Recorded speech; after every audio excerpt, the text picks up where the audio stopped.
Hello student, welcome to creativity class. Student, जो video लेकर आया वो है BA programme first year semester first, और जो बुक है वो है हिंदी भाषा और साहित्य का इतिहास। इसमें जितने भी टॉपिक हैं इंपॉर्टेंट मैं आपको वो शॉर्ट तरीके से बताऊंगा और पॉइंट टू पॉइंट बताऊंगा। इसके अलावा जो भी एक्स्ट्रा पॉइंट बताऊंगा आप उसको साथ कर नोट कर सकते हैं, इसका स्क्रीनशॉट ले सकते हैं ताकि आप इसके नोट बना सकें। तो स्टार्ट करने से पहले मैं आपको बताता हूँ, आचार्य रामचंद्र शुक्ल ने संवतः 1700 लेकर 1900 तक के कालखंड को रीति काल की संज्ञा प्रदान की है। उनके अनुसार इस काल में रीति तत्व की प्रधानता को ध्यान में रखते हुए इसका नामकरण रीतिकाल किया गया। इस काल के अधिकांश कवियों ने आचार्यत्व का निर्वाह करते हुए एक लक्षण ग्रंथों को परिपाटी पर रीति ग्रंथों की रचना की, और जिनमें अलंकार, रस, नायिका, भेद आदि का विस्तृत विवेचन किया गया है। इसके अलावा जो रीतिकाल जो मैं आपको बताता हूँ, रीतिकाल हिंदी साहित्य का नवीन एवं समृद्ध काल माना जाता है। नेक्स्ट इसमें इस काल में मानव जीवन के प्रति भौतिक दृष्टिकोण को अपनाया गया है। इसकी अपनी साहित्यिक कोटि है और जो लोक साहित्य तथा सिद्धांत के बीच की वस्तु है। तो ये सबसे मेन है कि इसकी अपनी साहित्य कोटि है और जो लोक साहित्य तथा सिद्धांत के बीच की वस्तु मानी जाती है। रीतिकाल के पांडित्य, दर्शन, प्रवृत्ति का भी सभी क्षेत्रों में साम्राज्य स्थापित हो चुका है।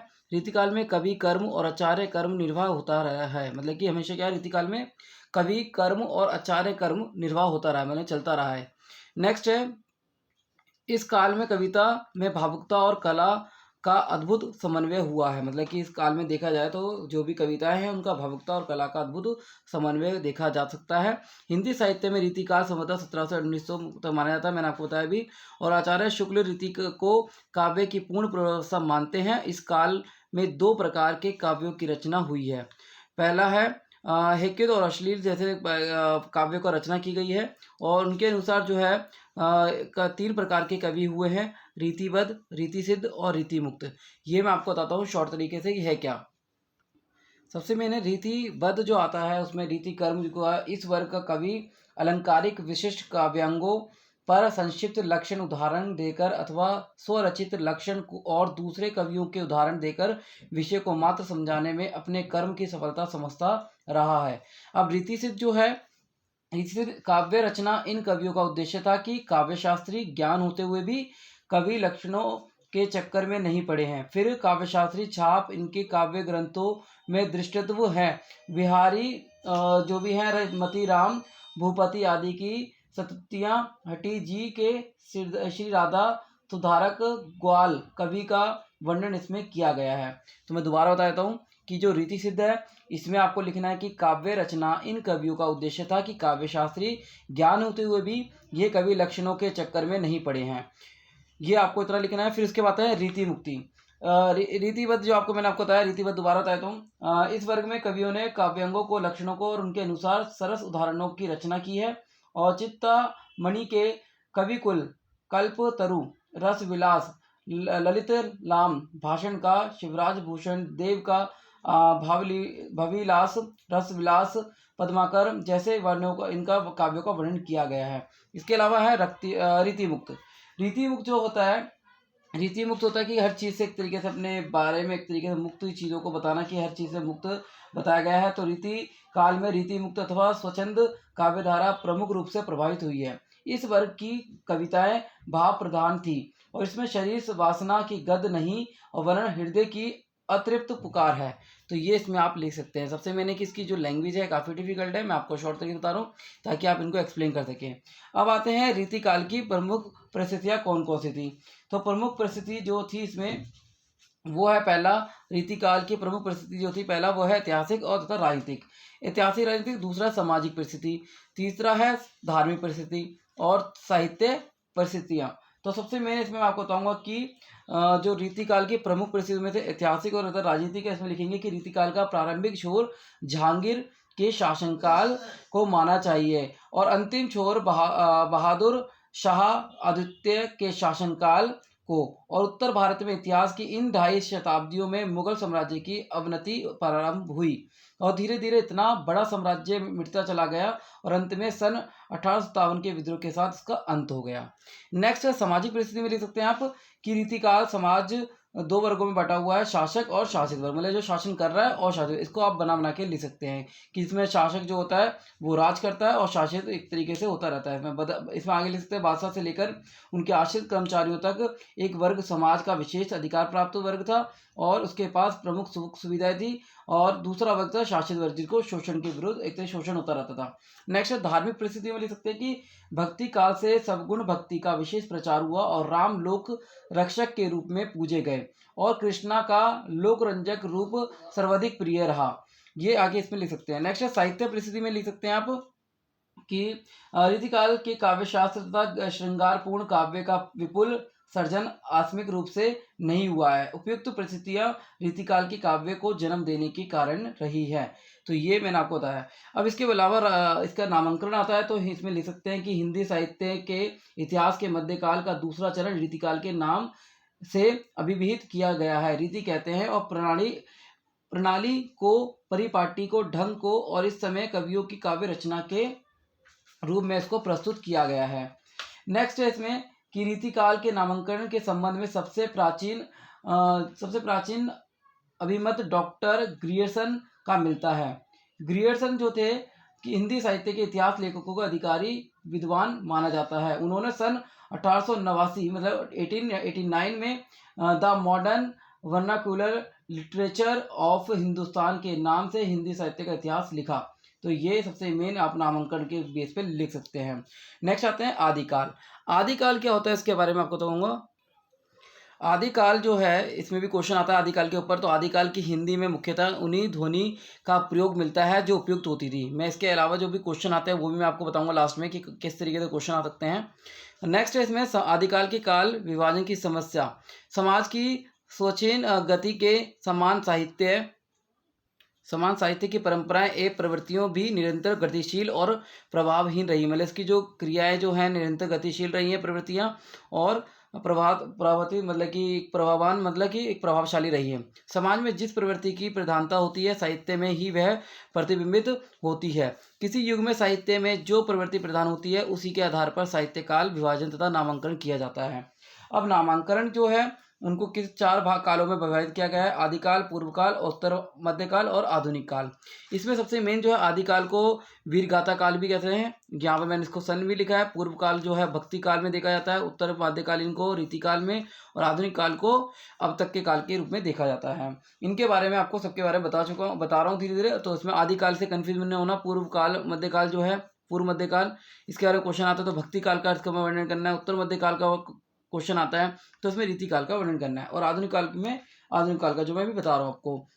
इसके बाद जो है इसकी जो परिस्थितियां हैं कुछ वो हैं राजनीतिक, धार्मिक, सामाजिक और साहित्य। इसमें भी सेम है। तो इसमें जो राजनीतिक है, उत्तर भारत में हर्षवर्धन का विशाल साम्राज्य उनकी मृत्यु के बाद विघटित हो गया और राजपूतों का उद्भव हुआ और उनके छोटे छोटे राज्य स्थापित हो गए और जो निरंतर युद्ध और संघर्ष में अपनी शक्ति क्षीण करते रहे। ये इसके आगे लिख सकते हैं इसमें। और 1200 ईस्वी तक राजनीति का केंद्र कान्यकुब्ज प्रदेश रहा और 1175 ईसा में मोहम्मद गोरी ने मुल्तान पर अधिकार कर लिया था। नेक्स्ट धार्मिक, इसमें लिख सकते हैं धार्मिक परिस्थिति की दृष्टि से विचार किया जाए तो मुसलमानों में के प्रवेश से पूर्व हिंदी प्रदेश में बौद्ध और हिंदी विचारधारा में संघर्ष चल रहा था। काशी हिंदुओं का और नालंदा बौद्धों का मुख्य केंद्र था। हिंदी प्रदेश पूर्वी भाग के सिद्ध साहित्य मिलता है और समाप्त होने लगा धीरे धीरे। और नेक्स्ट सामाजिक में बात करते हैं तो सामाजिक परिस्थिति जो होती है इनकी परिस्थितियां वो है राजनीतिक और धार्मिक विशृंखलता एवं उथल पुथल के युग और सुसंगठित एवं व्यवस्थित समाज की आशा नहीं की जा सकती। इसमें एक तरीके से जो भी खंडित हो चुका था, संगठित हो रहे थे, दोबारा बन रहे थे राज्य, उनके बारे में बात कही गई है। साहित्य में साहित्य प्रवृत्ति की दृष्टि से उत्तर भारत की समकालीन कृतियों की भाषा कोई भी हो उनकी प्रवृत्तियों में पर्याप्त समानताएं मिलती हैं। ये आप इसमें लिख सकते हैं। ये परिस्थितियां मैंने आपको बताई। अब आते हैं आचार्य शुक्ल के द्वारा काल विभाजन एवं नामांकन विद्वानों के मान्य नहीं है और विशेष रूप से आदिकाल के नामांकन के संबंध में मैतक्य नहीं, मतलब एक मत नहीं है। और सर्वप्रथम मिश्र बंधु विनोद में इसे आदिकाल की संज्ञा दी थी। हजारी प्रसाद द्विवेदी ने भी इसे आदिकाल का नाम दिया था। तो ये आपको याद रखना है। नेक्स्ट जो है वो है नामांकन की समस्या। आदिकाल का नामांकन हिंदी साहित्य के नामांकन के सबसे अधिक विवादास्पद रहा। इस नामांकन के संबंध में विभिन्न मत निम्न प्रकार से मिलते हैं। सेकंड है, आचार्य शुक्ल के द्वारा दिया गया काल विभाजन एवं नामांकन विद्वानों के मान्य नहीं है और विशेष रूप से आदिकाल का नामांकन संबंध मतज्ञ नहीं है, मतलब मान्य नहीं है, एक बताया गया इसमें। नेक्स्ट इसमें है कि आदिकाल के जो भी नामांकन की समस्या ज्यों के त्यों बनी हुई है और जब तक हिंदी के पूर्व सीमा निर्धारित नहीं हो पाती, जब तक संगत नाम अभाव के प्रस्तुत काल का नामांकन आदिकाल से ही सर्वाधिक स्वीकार्य रहा है। अब बात करते हैं आधुनिक काल की। आधुनिक काल क्या है, उसका एक तरीके से कितनी शताब्दी तक इसका वर्णन किया जा सकता है। आधुनिक काल जो है, आधुनिक काल हिंदी में नई, एक तरीके से देखा जाए नई क्षेत्र में 4-5 बातें उल्लेखनीय हैं।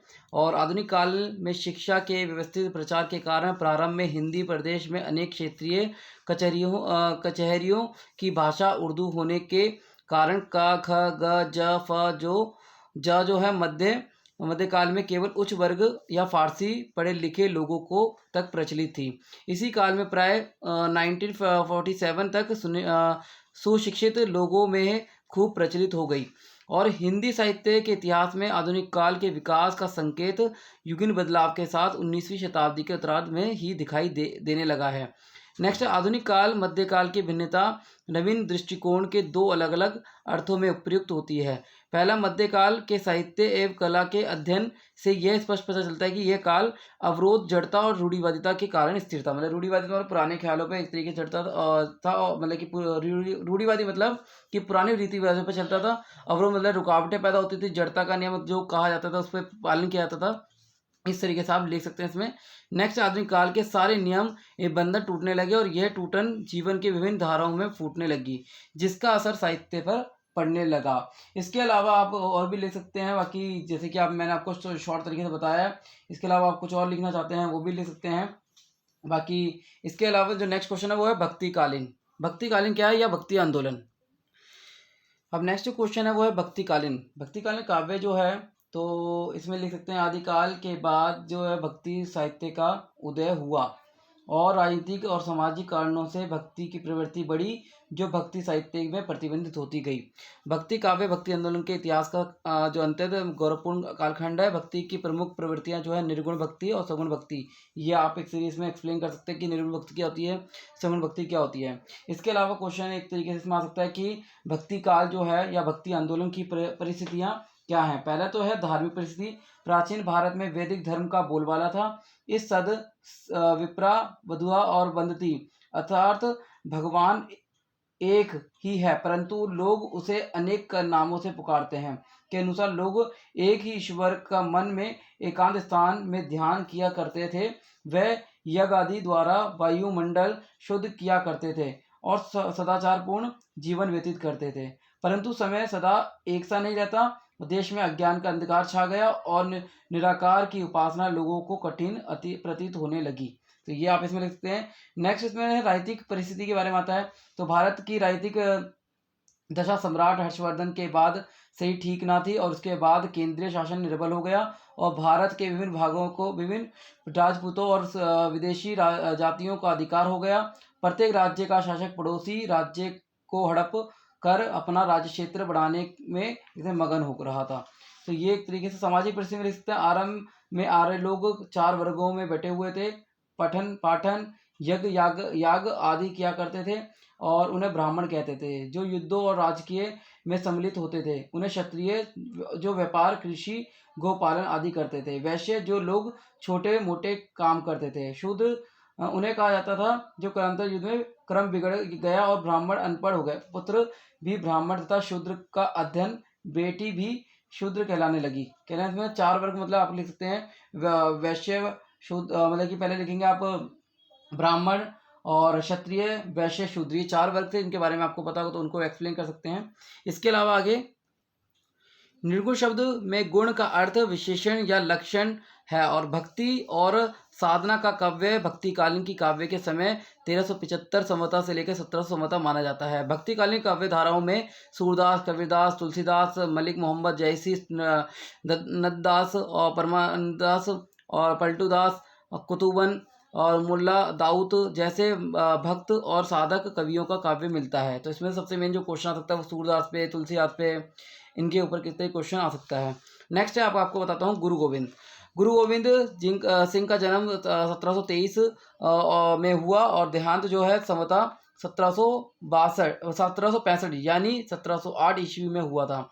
उनकी माता का नाम गुजरी था और पिता का नाम जो था गुरु तेग बहादुर था। उनके दरबार में बावन जो है कवियों का आश्रय प्राप्त था। और मुख्य जो गुरु थे गोविंद सिंह केवल संस्कृत में ही महान विद्वान नहीं थे, बल्कि उन्हें अरबी, फारसी और ब्रज भाषा आदि का भी अच्छा ज्ञान था। उनकी रचनाएं संग्रह 10 ग्रंथ के नाम से विख्यात हैं।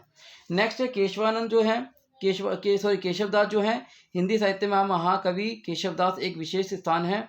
उन्होंने अपना परिचय रामचंद्रिका में काव्य दिया और यह जाति के सनागढ़ ब्राह्मण थे, मतलब कि एक मजबूत ब्राह्मण थे। और उनके पितामह जो का नाम जो था कृष्णदत्ता और पिता का नाम काशीनाथ था। इनका जन्म टेहरी में संवतः 1662 मतलब 1555 ईस्वी के आसपास हुआ और यह संवतः संस्कृत के विद्वान थे, मतलब कि एक संस्कृत के विद्वान माने गए। ये जो डेट है एक तरीके से बुक में जो डेट लिखी है उसी हिसाब से मैं आपको बता रहा हूँ कि ताकि आप कंफ्यूज ना हो। ये इंपॉर्टेंट टॉपिक है जिसके बेस पे एग्जाम में क्वेश्चन आते हैं। महाराजा जो विश्वनाथ सिंह थे ये रीव के नरेश थे और इनका जन्म संवतः 1790 में हुआ और वह स्वयं भक्त कवि थे। कवियों को आश्रय और भी प्रदान किया। इनके पुत्र महाराजा रघुनाथ सिंह भी प्रसिद्ध कवि थे। इसके अलावा आप लिख सकते हैं महाराजा विश्वनाथ सिंह पर कबीर पंथ का भी कुछ प्रभाव था। इनकी रचनाएं कबीर पंथ और राम काव्य दोनों से संबंध रखती थी। इनकी 32 रचनाएं बताई जाती हैं। इनमें राम काव्य संबंधी कृतियों के आनंद रघुनंद प्रमुख हैं। रघुनंद नाटक में गद और पद्य दोनों का ही प्रयोग किया गया है। तो ये बहुत इंपॉर्टेंट है महाराजा विश्वनाथ सिंह। उसके बाद मैं आपको बताता हूँ तुलसीदास हिंदी में राम काव्य के सर्वश्रेष्ठ कवि गोस्वामी तुलसीदास माने जाते हैं। इनका जन्म जो है शूरक क्षेत्र के अंतर्गत राजपुर नामक ग्राम में हुआ था। इनका बचपन बहुत कष्ट में बीता था। माता पिता उन्हें बाल अवस्था में ही छोड़कर स्वर्ग सिधार गए थे। उनका पालन पोषण का भार उनकी दादी के ऊपर आ गए थे। ये बचपन में ये राम नाम का जाप बहुत करते थे। नेक्स्ट के बाद आते हैं सूरदास। ये सूरदास जो मैं आपको शॉर्ट बता रहा हूँ ताकि एग्जाम में एक तरीके से पेपर ना छोड़ के आ सके, आप इनको भी एक्सप्लेन कर सकते हैं। ये मेन पॉइंट बता रहा हूँ आपको ताकि एग्जाम के लिए आपको इजी रहे। सूरदास का जन्म संवतः 1535 यानी 1478 ईस्वी वैशाखी शुल्क 5 को हुआ। उनका जन्म दिल्ली मथुरा रोड पर सिही नाम ग्राम के एक ब्राह्मण कुल में हुआ। नेत्रविहीन होते हुए भी उन्होंने दृश्य जगत का ऐसा यथार्थ वर्णन किया कि उनकी माँ जो है जन्मदाता जो है पर संदेह नहीं किया सकता। नेक्स्ट इनके अलावा लिख सकते हैं उन्होंने यमुना और कच्छारो कृष्ण की बाल क्रीड़ाओं ब्रज के समान जीवन की जीतना का संजीव चित्रण किया है। उतना ही कोई नेत्रयुक्त कवि भी आज तक नहीं कर सका है। प्रारंभ में उनकी विशेष रुचि गायन वादन में थी। ये आप इसमें लिख सकते हैं। तो इसमें उम्मीद करता हूँ कि वीडियो अच्छी लगे इसको लाइक और शेयर जरूर करें। धन्यवाद।